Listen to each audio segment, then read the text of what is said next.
how fitting that I am now joined by the founder of FreedomFest, Mark Skousen. Good to be back with you. Daniela, it's such a pleasure to have you. You can really feel the buzz here as you walk around this exhibit hall, which is jam-packed. Our speakers program is full. We have over 2,000 attendees. I mean, it's really a great conference. Now, Mark, let's talk about the theme of this year's conference. Last year, you asked, are we Rome? This year, you're asking, is Big Brother basically watching, right? Yeah, we always try to start with a question because there is a debate going on. Last year, are we Rome? Some said yes, some said no. So this year is Big Brother here, and I think the consensus is Big Brother is here, big government intruding in our lives, overtaxing us, overregulating us, monitoring us, the surveillance state, the nanny state, even the police state.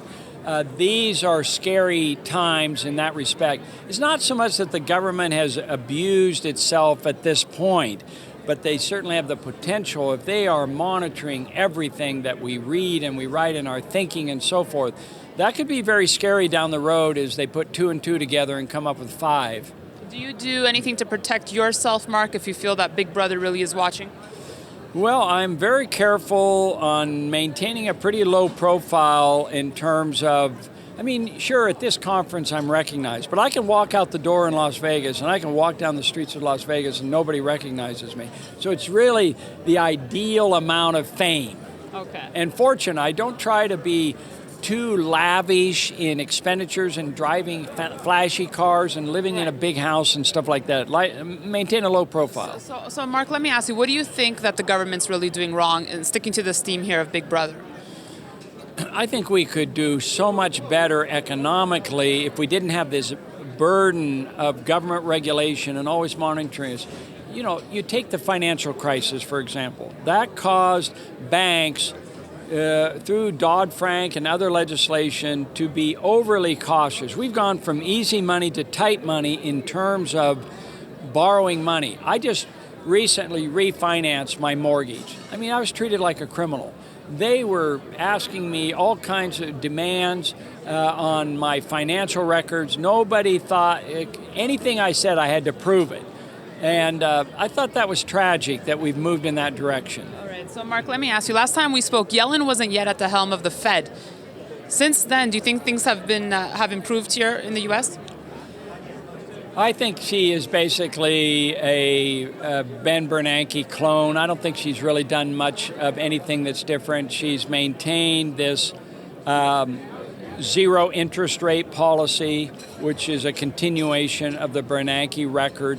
She is discontinuing very gradually the quantitative easing, but let's look at the money supply growth, and I think it's still above the normal rate because she wants to encourage economic recovery. She's still in that mode, not fighting inflation, but fighting recession. All right, now Mark, before I let you go, last question. I know you cover so many different topics here at FreedomFest, and you have so many great speakers, including Steve Forbes and John McKay.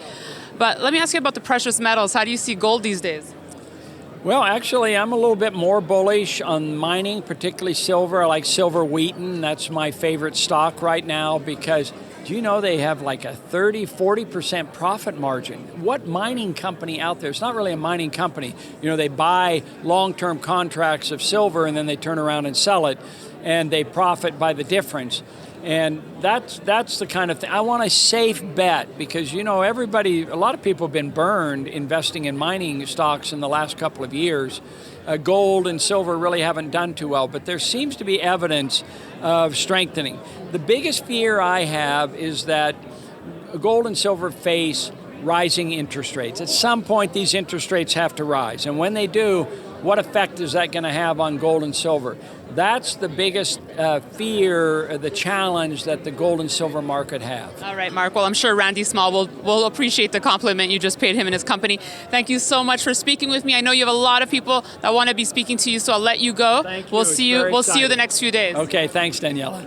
And thanks for watching our coverage here from FreedomFest. Thank you to Mark Skousen for putting on this great show. We'll have more coverage for you the next few days. You can email us in the meantime any comments or questions you would like us to ask these folks at newsfeedback@kitco.com. Thanks for watching.